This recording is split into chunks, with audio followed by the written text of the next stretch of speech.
Personil polisi Polres Blitar Kota diterjunkan untuk mengevakuasi pohon tumbang yang berada di Jalan Merdeka usai wilayah setempat diguyur hujan dengan intensitas tinggi pada Jumat sore.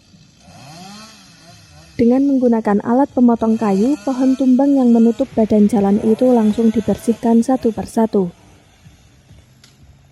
Kasat Samapta Polres Blitar Kota AKP Murdianto mengatakan pohon berukuran besar di tepi Jalan Merdeka ini roboh karena tak mampu menahan terpaan angin kencang. Beruntung dalam insiden ini tak menimbulkan korban jiwa. Namun arus lalu lintas di wilayah setempat sempat tersendat karena pohon tumbang melintang di bahu jalan.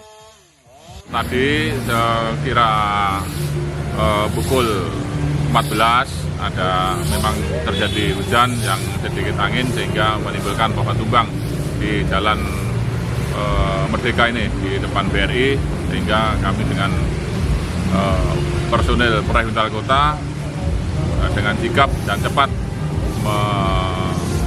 evakuasi daripada pohon yang tumbang, karena kalau tidak cepat dievakuasi akan menimbulkan kemacetan karena jalur ini adalah jalur yang juga cukup ramai, sehingga saat pohon tumbang tadi tidak bisa digunakan untuk pengguna jalan.